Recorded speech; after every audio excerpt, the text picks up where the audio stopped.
Are you ready to tell them how miserable your Christmas was No, it wasn't in Wyoming? It wasn't miserable. Okay, you can get Are started. we on? I think we're on. Okay, I am the time traveler, and as you well know, I don't belong in this century. I belong in the 19th century. I'm Do you comfortable belong there. anywhere? That's questionable. I don't know whether I do belong in it. You know, that's interesting that you should say that, because I don't really feel like I belong anywhere. You were in Wyoming. Do you belong there? I would think you would belong there. Those are Oh, your people. Those are your white people. let me tell you. Settlers, Let pioneers, let me tell you about Indian killers. Wyoming. We've all heard that song, Home, Home on the Range, where the deer and the antelope play, where never is heard a discouraging word, and the skies are not cloudy all day. Wow, you could sing in a church. Yeah, I could, You but got a church voice. we've all heard that song, and I will say something about the guy that wrote that song. Okay. That little twit never set a foot outside of his little New York apartment, because he sure as hell, deer and antelope play. So he was creating a myth. Yeah, or he's delusional, but at any rate, I didn't see any deer and antelope playing. Well, that's because you were in the dead of winter.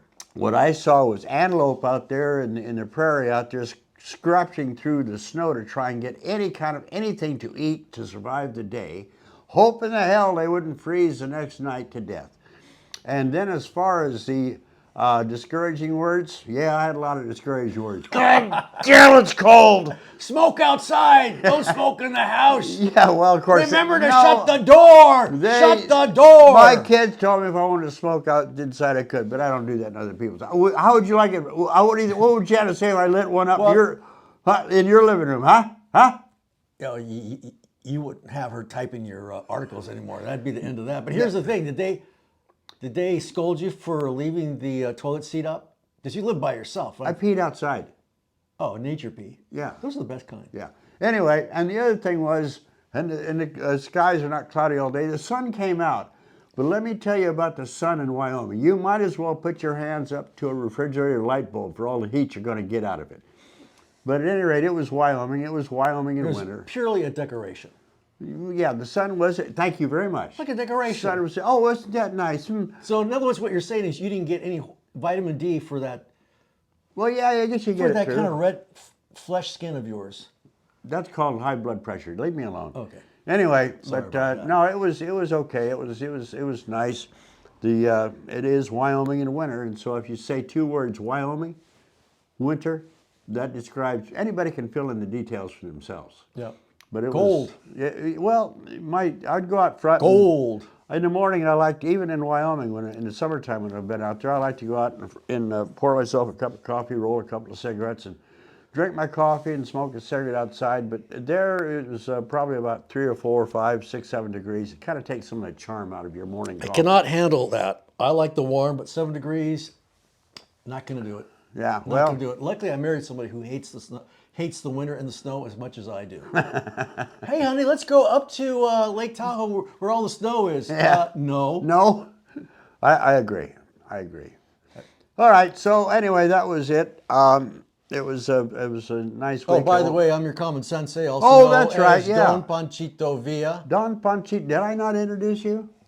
I am so sorry. No, I have to be looking Is after. your mustache getting bigger? I just trimmed it this morning. I have to be looking after number one. Otherwise, you're never going to introduce. You may have. I may have forgotten. I don't remember. Yeah. Well, I'm Man, old. your eye from here, I can see your eyebrow hairs are really pretty long. Yeah, you want to Doesn't trim the them? barber clip them when you go in? Yeah, I go to, what's his name, down the street. Fat Joe? Yeah, Fat Joe. Well, you know Fat damn Joe- good and well he's not going to do anything extra. No, Fat Joe clips my. Well, how my come he eyebrows? clips yours? He doesn't do mine? Well, I think he's afraid to clip yours. He probably thinks you're going to, shank him or something. Well, a lot of people think, I have to look. I think he's afraid of you. There are people that are. I know. I But, can see I that. mean, it's just kinda I mean, I silly. know how ornery you are. I was raised around people like you, so I'm like, his bark is, louder or worse than his bite. But I Yeah. think he thinks you're serious when you talk. Guy across the street was terrified of me. What was his name? I don't remember his I name. can see that. But anyway, so, The name that shall be go unnamed. yeah, Mustfed was his name. Oh, okay. He filled in one day. And anyway, I was wearing a frock coat. Yeah. And So you look like you came in from Wyoming. yeah, and this the usual lady barber wasn't there, and I said, What's his name? where's your woman? And Steve, the bartender. That was Kathy. She actually cut the hair pretty good. Well, at any rate, this gal, I think she quit there. But at any rate, so here's this poor Is it the Mr. tall one? Yeah, Okay. Yeah, she did quit. yeah. Well, I think she passed away too. Oh, that's before my time then. Okay, go Yeah. ahead. Well, at any rate, Musfed, he was there one day, and he saw me, and I saw him, and he says, "Well, Gary, I'll call him Gary. Yeah, you can just cut his hair." So anyway, he was actually frightened, I think, because I says, "All right, here's the thing, Musfed. You make sure I'm as Musfed, that's his name? yeah. You make sure I'm as ugly when I walk out of that chair as I walk in, because I ain't shot nobody that give me a bad haircut in at least 3 or 4 months now." And he believed that crap. It scared the hell out of him. So here he is. He's well, I don't know that I've ever cut a guy's long hair before. And the other guy says, "Oh, no, it's okay. He just wants to clip it off the bottom a little bit. He'll be fine." So here's this barber. Might as well be a bartender. Yeah, he's clipping, and I can hear him clipping back there. But there wasn't much coming off. And the other guy, Steve, he came, "Here, let me show you what I want." So he's actually doing the haircut. And this Musfed, a couple of months later, he saw me on the street, and he said, "I have to confess," he says, "I felt like you had a gun under that little..." Yeah, I could believe it. For those who don't know you. And he says, "I was afraid you were going to poke the gun in my belly." And so I wasn't really cutting your hair, I was just making clipping noises. So anyway, so I have that effect on people. It's all bullshit. I know. But if we were at that barber shop, I'd be going, "Guess what day is Saturday?" I go, "It's January 6th. Oh, you're flipping to our talk. Well, you said you had nothing, so I'm just going Okay, right I in. got nothing. Go, run, Okay, run. so just imagine we're there waiting for our haircuts. Yeah. So what's happening Saturday? It's the anniversary of January 6th. So what do you think Sleepy Joe, or whatever Trump was calling him now, Crooked Joe, whatever. Sniffing Joe. He's going to give a national address on Saturday on the anniversary of the insurrection. And guess where he's going to be doing it from? You tell me. Valley Forge. Oh my God. He's going to be doing Valley Forge. He's going to wrap the flag around him, okay? And he's going to say, like George Washington, "I gathered the militias." And of course, they're anti-militia. And of course, back then, they were pretty much 100% white people. But he's going to say that, like George Washington, "I'm the president of the United States, and I'm going to protect this democracy against those evildoers called MAGA, who are essentially these idiots, these unwashed masses, those people on the fruited plain where the deer and the antelope play, these people who still love their America, because that's a disease, to love your country. These people are stupid enough to think that they have a voice in their democracy. And because they think they have a voice in their democracy and to want to address their grievances to the government, we can't have that, because that's not real democracy. Real democracy is what the empire says. It is. It is. So what you've seen here is, well, they call it being gaslit, but what you're seeing here is a total flip. Could you imagine King George going, "I'm the one protecting democracy by putting down these insurrectionists, these revolutionaries, Nasty people. these nasty people. I'm putting them out because I'm the real democracy, because I've been ordained by God to be able to take care of my subjects." Because in many ways, this current administration, they look at us as subjects, not citizens. You need to shut up, because populism, MAGA, whatever you want to call it, whatever is the term of the day, we can't have that, because these people, they don't know what they really want. We have to tell, we're the experts. We have to tell them what's appropriate. And so Trump, you're going to hear this now forever.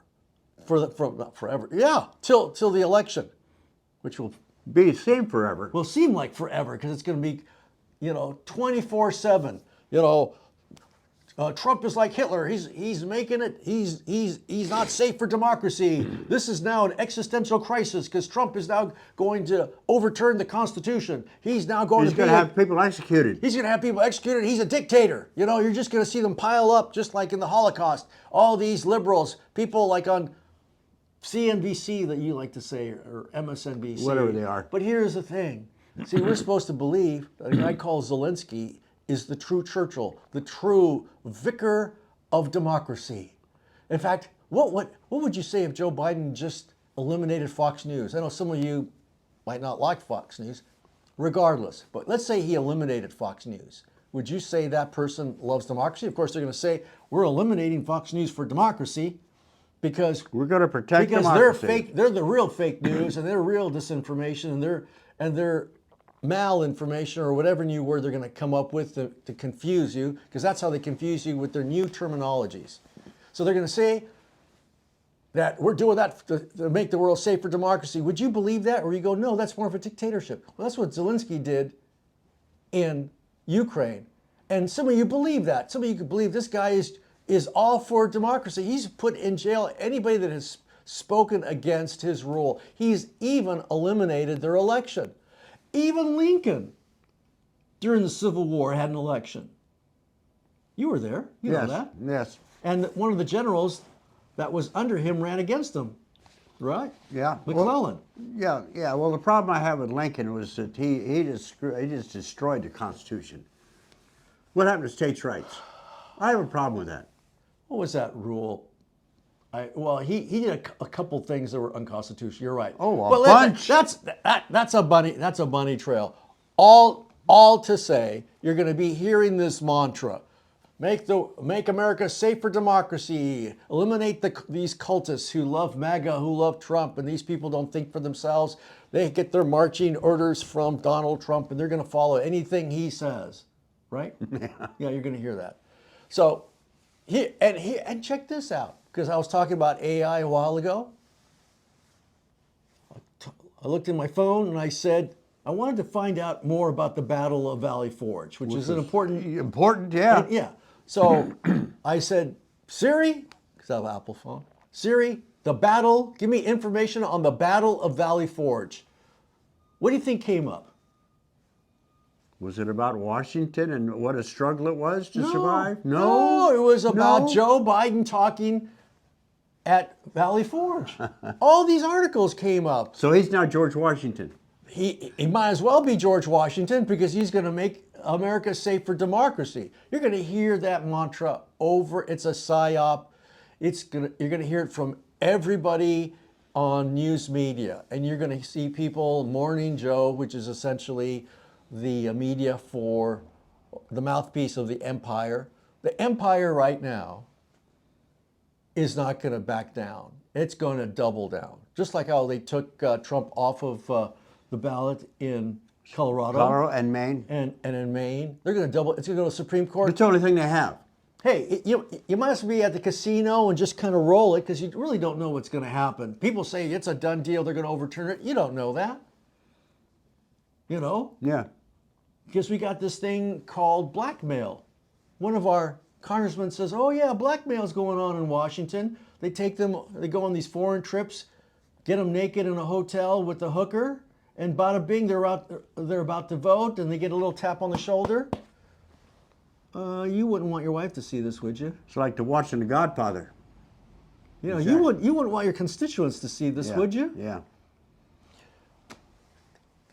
It's the same old. And here's the thing.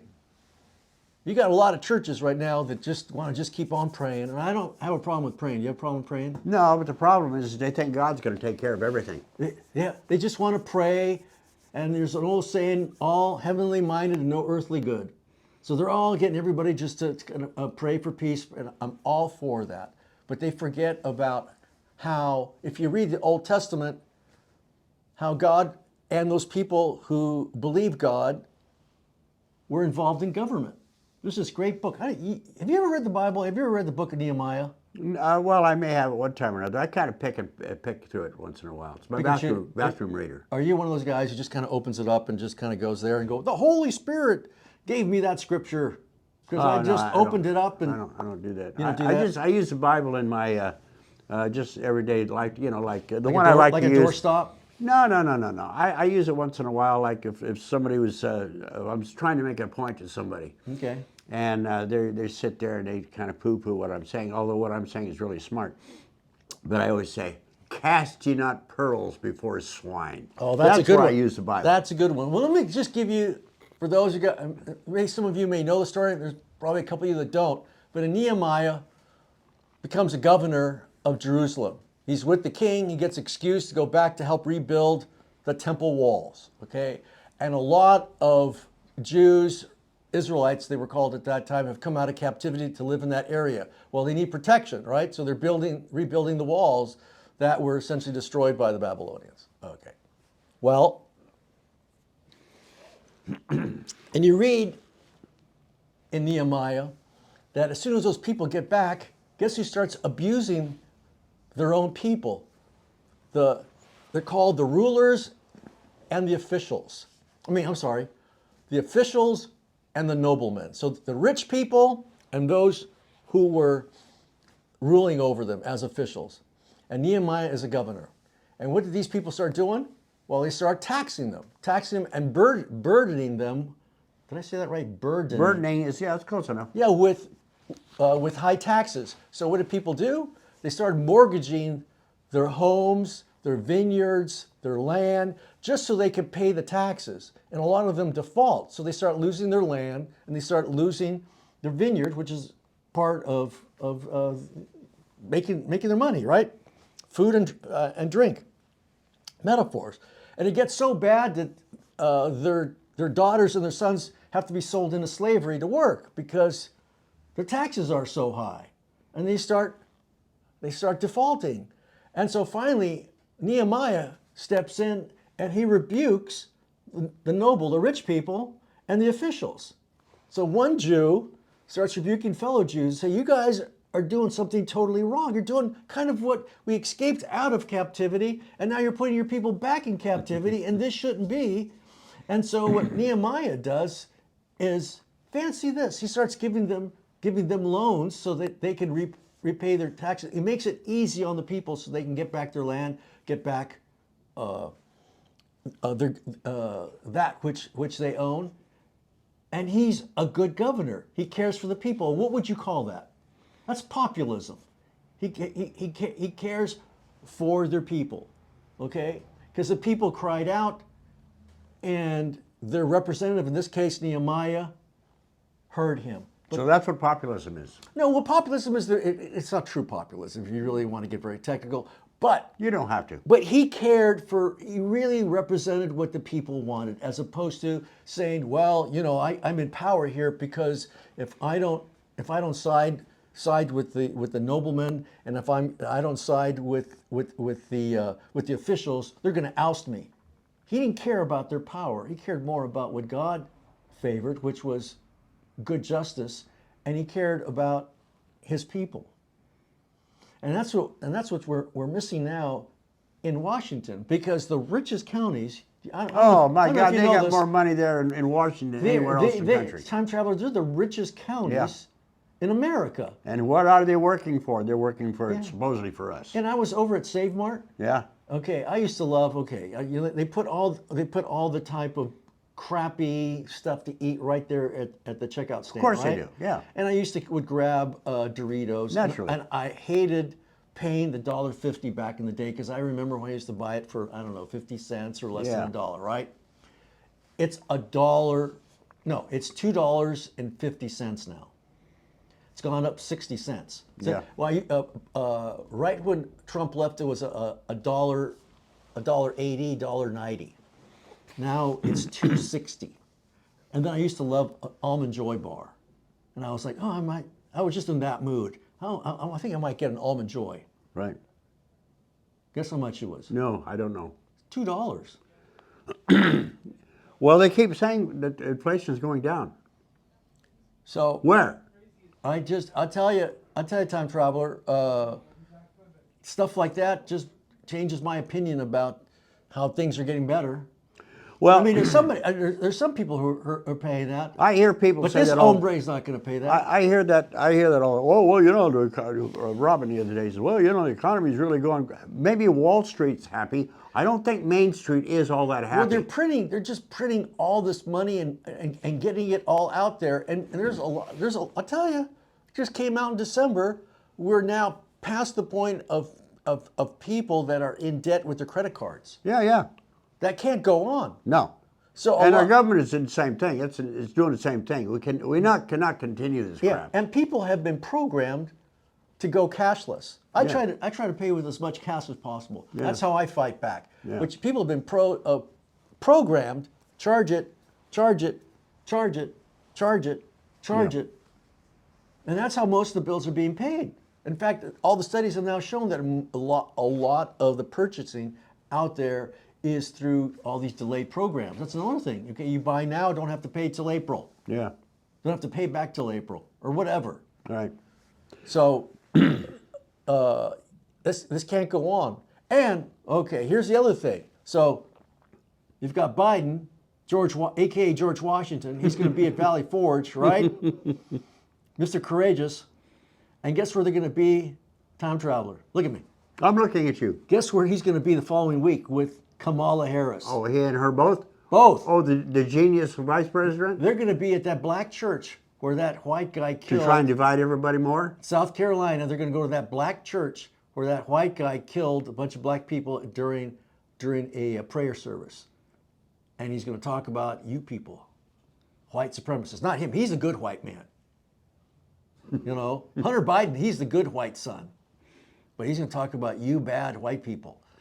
White supremacy is just a cancer on this society and has to be stamped out. And who is affiliated with this white supremacy? Well, of course, it's Donald Trump. Right. So he's going to make it all about race, kind of like this black Harvard president that just got resigned because of her plagiarism. They're making that all about race. It's because America's racist that now the first black president of Harvard University has resigned. No, it's because you're really not totally qualified and you're a plagiarist, okay? And you could not truly condemn how people are making it impossible for Jewish students to learn on campus by harassing them and violence and so on and so forth. So they're going to be there and they're going to stoke that They've been whole stoking race. this hatred for a long But they're time. going to stoke the race card. Yeah, of course So they what's are. this election going to be about? One, getting back the black woman voter. Why? Because they've done all the studies, folks. In fact, if you listen to our show, you should be on top of this stuff. They've surveyed black women. If somehow Kamala Harris is not on ticket, she's very popular with black women across America. If she's not on a ticket, or if somehow they bypass her for a white guy like Gavin Newsom, these black women aren't going to vote. They've already said in their surveys they're going to stay home. So they got to keep them on the plantation, on that Democrat plantation.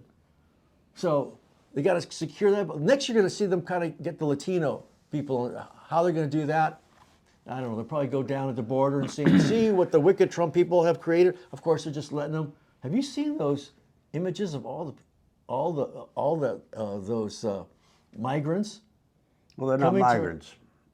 It's an invasion. Oh, pretty much. And Mayorkas is going to be impeached. In fact, I think the House just announced today, and today is Wednesday. Speaker Johnson's down there, and I think he's down there because they're going to make a point of this is why we're impeaching him. Because look at this, and here's the little psyop that they're doing on you. They're allowing all these people to come in. They give them $2,500 a month. They give them a phone. They give them a court date that's 3 years away or 6 years away. They want a dependent society. And then they go, we've got a problem with immigration. You know what I'm saying? It's like somebody purposely leaving on the sprinklers and afterwards going, we've got a high water bill. Well, yeah, dummy, you left on the sprinklers. You gotta laugh. I've gotten to the point now where I just laugh at this because you can see some of this stuff coming well ahead of time. And all you have to do is have the intellect of a pencil eraser. But one thing, years ago, a couple of years ago, when this last At least a election, pencil eraser is functional. oh yeah, and yeah, it serves its purpose. Yep. But at any rate, I don't know how many people I talked to, and God, I got so tired of hearing that. Well, I just don't like Trump. Why? I don't like Trump because I don't like how he talks. I don't give a rat's ass how a guy talks. He's What not presidential. He's not presidential.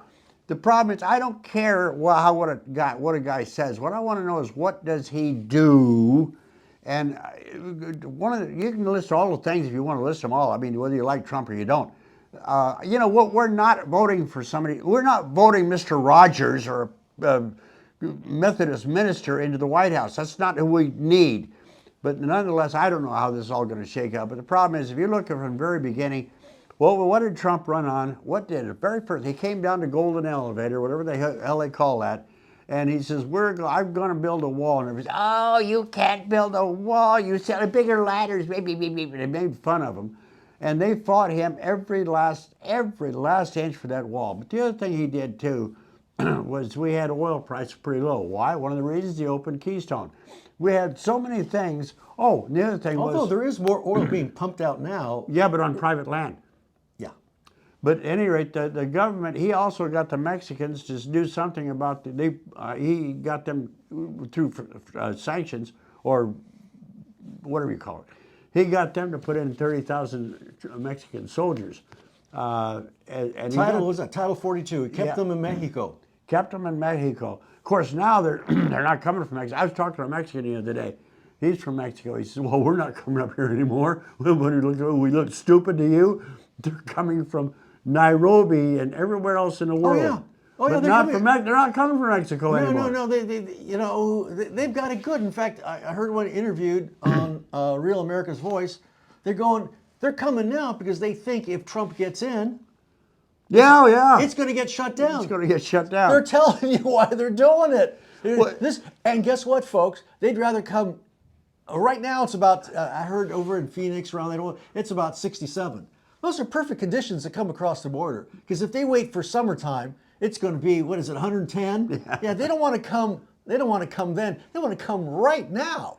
Well, the weather's good. The weather's good, and for the most part. Come on in, honey. The water's fine. And for the most part, the Rio Grande pretty low. Yeah. Yeah, because the snowmelt hasn't drowned anybody yet. Yeah. See, this is the perfect time. So they're coming right now. And so somebody's asking me, well, I was talking to one of my buddies. Well, how did they get here? Well, they fly from all over the world to Mexico City. And then from Mexico City, they chartered a bus over towards the border where now the cartels take over. The cartels kind of take them in. The cartel runs the border. The cartel runs the border. They do. Hello? And our president, our administration is in leagues with a criminal organization. They are in leagues with them. Yeah. So what's the good news? God's in control. You want to get out of debt. Those, and in fact, in many ways, it's great that the Doritos and the Almond Joys are priced really up. You really don't need to eat that crap. No, it's not good for you anyway. It's not good. It's not good for you. Support your local farmer's market. You know what I'm saying? Try to pay with as much cash as possible. Guess what? When you pay with cash, I give you cash, you use that cash, you give it to somebody else. Guess what? The creditors have no idea about that transaction. Right. Well, when you pay with a credit card, now the corporation, and corporations are in league with our government. We found all that out with all this investigation going on with Matt Taibbi and Matt Schollenberger. We have found out that tech and government, they're like that. Oh yeah. And that's how the government gets around the free speech. Is these are private companies. They can do whatever they want. Yeah, what a scam. So if you pay with that credit card, they now can track what you're buying. And they can know that AI is now putting together a profile on what you like, what you purchase, everything about you. But if you pay with cash, there's no paper trail. They don't want that. They eventually want to have everybody in a cashless society. Yeah. Oh, yeah. CV. Mm-hmm. What do they call it? Central bank digital currency. That way they can track everything. So they'll have a profile on me. They'll have a profile. Time traveler. He's going to be the last holdout. Although you do pay with a credit card, so they do know. In fact, they'll look at your stuff and go, "Wow, this guy buys a lot of lumber, so he's probably building a bunker for his militia people, right?" You know, let's talk about that for a second. We didn't have any taxes until Woodrow Wilson. He's the one who initiated the federal income tax. Oh, there was a rank racist, was a Democrat. Yeah, of course. Well, yeah, because they also ran all the Actually- plantations. But nonetheless, he's the one that started. So we didn't have any income tax until then. Here's how this kind of works its way through the system. Put your hand like that so we can see. Oh, okay. See Yeah, your, I'll put my. see your, I'll look see your like, pretty I'll face. look like Cal Worthington. There you go. Okay, now it looks like a halo, doesn't it, folks? Anyway, we had income tax. But here's the thing: here's how it worked: is people at the end of the year were having to write a check for their income taxes at the end of the year, and they said, "Oh, wow, where the hell are they spending my money? I got to write a check at the end of the year." That's not good. Here comes Macy's, or I forget which big department store it was. It doesn't matter. One of them. Say Macy's. I'll blame them. Woolworths, and they said, "Oh, I have an idea, folks. It's such a pain in the ass to have to write a check, and then you got to question how does your government spending your money because you have to write a check. Here's what we'll do. We'll take a little bit of your cash out of your wallet every payday, and we'll detract it so that after a while you won't even miss it. You'll think it's the government's money. We're thinking about you. We care want about to make you. it easy for you." Yeah. So then what Life's they've done. too hard. Now, so here's people going around, "Yeah, I got a refund for my check. You moron, you didn't get a refund. They stole your money in the first place. What the hell's wrong with you?" And they tricked you by giving you a little bit back. Yeah, a little bit back. Oh, I got to keep some. Oh, no, I got some free money. Free money. Okay, so that's where they got it. And what's the next step? And I think we've talked about this before. Once they've got us used to having our money not being there, then they're going to eliminate the money. And when they do that, they've closed the circle, and you guys are screwed. And I'll tell you one thing about the government. I raised 4 kids by myself. And everybody was, "Oh, you got to get, you're only a single dad." Or I hate I used to hate that when I hear women particularly because there were more of them then. "Oh, well, I'm a single mom." Well, this is the beginning of a whine. I don't want to, I'm a single dad, so what? I don't want to hear you, whatever.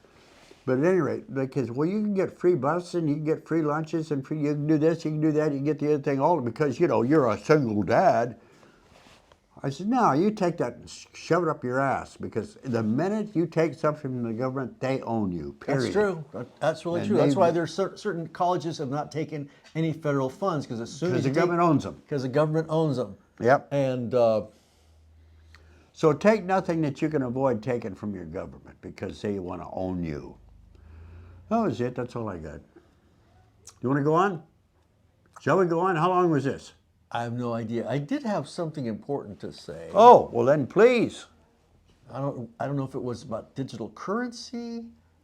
I know what it was about. Good, you remembered. You're old, but you remembered. Yeah, you heard this guy called Jesus, right? Oh, yes. Okay. He used to run a mechanic shop down in Loomis. Yeah, Jesus Gomez. No, not that Jesus. Oh, not that one. Yeah. Okay. No, this Jesus, essentially, before he died, his apostles asked him, "So when is the end going to be?" And he essentially said something that was very profound. He essentially said, kind of like your buddy who asked you about, "Oh, the economy's great." He said, "Everything's going to look great. People are going to be eating and getting married, and things are just going to look just peachy keen." And then all of a sudden, the deluge. You know what I'm saying? I guarantee you, a lot of people, when 2008, that whole financial collapse happened, the day before, Everything was fine. people were planning their weddings. People were planning, "Oh, I'm going to get this car and this home." Then all of a sudden, there was this collapse. And guess what? All those plans disappeared. Yes. Just like that. And then those people who ask you, what happened? What happened? Well, fool, we've been warning you. We've been warning you that this is going to come. So you better be prepared. You better be prepared, especially when it gets cold, with energy. Get to have friends nearby, because you're gonna need friends, because the government ain't gonna help you. We saw that during that whole what's his face, the George Floyd thing. When those riots happened, especially the ones in Dallas, where the cops go, "You're on your own." And then when there was that collapse during Katrina, you were on your own. Palestine, when they screwed up in Palestine, when they had that thing, where was the government? Hawaii, where the whole damn Oh, area that's a burned whole. down. We got to talk about. That's a whole other thing. Where was the government? That was a. Oh, we could talk about that for a while. I was listening to this one guy who started BlackRock. What's his name? Eric Prince. Yeah. His security contractors came into Katrina, and he said it was absolutely lawless. You even had cops who were going in and robbing, and he said that when they came in, they were just floating bodies who had been shot. People who were essentially gangs coming in and shooting people who were protecting. See, that's happening now, even in a civilized area. What in the happens stores. when we He lose goes, everything? Most of those people aren't aware of what it's like when there's absolute collapse and absolute chaos. Yeah. And that's what happened during Katrina. And only some of the rich neighborhoods were able to call in security forces to protect themselves. So it's going to be every man for himself. This has already happened. This isn't fantasy. It's just. It's the point where if you haven't experienced it, you're going to think it's not going to come to you. But if you look at Europe, they've experienced being overrun. Ukraine has had wars on their land. England, France, Italy, Russia, the Baltic states, especially the Middle East. For the most part, other than the Civil War, we haven't experienced that. We've experienced these traumas like September 11th, but that's a local trauma. And these local traumas like Katrina. And so I don't know, we're in for a reckoning. You know, I noticed something. I hope not, but I think we are. I think it's on its way. I think you can see it coming. But you know, if you take we both started watching Fargo, and I don't want to go through the whole Fargo, but there's one scene. I don't know whether okay, which are you talking about the latest? The latest one, yeah. There's Season 5. There's a woman who's talking to a cop, and she's a very wealthy woman. You guys have to watch. The patriarch of the family. Yeah, she has got money, and she's talking to a cop, and she says, "Well, you have to understand. You are the guardian. You protect us from all of those. In other words, unwashed masses are you are the wall against us. You protect us from them, but you don't have any business in our world." And did you catch that? Oh yeah. Did you catch that? He goes, here, you're don't nothing. You're nothing. That was. Yep. I'll tell you what. You want to talk about profound? That was profound. You know what's great about that show? Have you noticed how characters will tell another character a story? Have you noticed that? They'll tell a little story. Now, there was once a frog. Oh, you yeah. You know what I'm saying? They'll give him a little anecdote. Yeah, And then yeah, the other character goes, what does that mean? Yeah. Then he goes, It's like "Oh, a parable. Like a little parable. Exactly. Yeah. And he goes, okay, I'll break it down for you. We're going Yeah. to kill you Yeah. if you don't do that. Yeah. Okay? In other words, just like Jesus would say parables, and it's supposedly, what does it mean? Well, then Jesus would say, okay, I'll give it to you. I'll give it to you straight. But that's one thing I have found that's interesting about Fargo. And the only reason why I like Fargo, because my wife and I are also hooked on it, is these are morality tales, and pretty much the bad guys get it at the end. Eventually. Eventually. And there's one thing that's consistent throughout throughout all the Fargos, is people lie and they play out a narrative that they know is a lie, and elaborate on that lie, and are in so deep with the lie they continue it, and there's Burying themselves deeper. oh my God, and they play out a proverb that's in the Bible. There's a way that seems right to a man, and in the end, it's death. And that's what happens to a lot of these people. They're all very self-righteous. In fact, there's one character in season 4 with Chris Rock. There's this one gal who's probably the quirkiest character. She's a nurse, but she's a psychopath. She kills her patients. Yeah. And she's been stealing all these narcotics from the hospital she's working. But the dialogue they've given her is amazing, Yeah. because she is so self-righteous in how she sees the world. In fact, there's several characters. In fact, in all the Fargos, there's always they're always self-righteous in their claims. Of course, it's all about them, and it's it's criminal activity, but they eventually get it at the end. Because there's this one gal. Do you remember season 2? There's this housewife, and she fancies herself having a life better than what she has, but she gets involved in criminal activity, and she goes on saying she's the victim, and she's now in the back of a patrol car about to go to prison, and she's talking about how she's the victim, and how as a woman how she's the victim, and how because of her position she's the victim, and the cop, the actor, looks at her and he goes, "Ma'am, 10 people are dead. I don't see how you're the victim." And that's kind of how it ends. Yeah, and that's that's the reality. We have psychopaths, sociopaths in our world, and they've killed. And we elect them. And we've elected them, and they killed thousands of people, and they're going to get their due either in this life or the next. But we worry about somebody saying a bad word or a bad name, and yet you have somebody like a Madeleine Albright. Remember her? Oh, yeah. And somebody asked her, so you had like a million people that were killed over in Iraq, and countless 100,000 children, or some astronomical number of children that were killed. How do you think about that? And she was just pretty much like ice cold and say, well, it was worth it.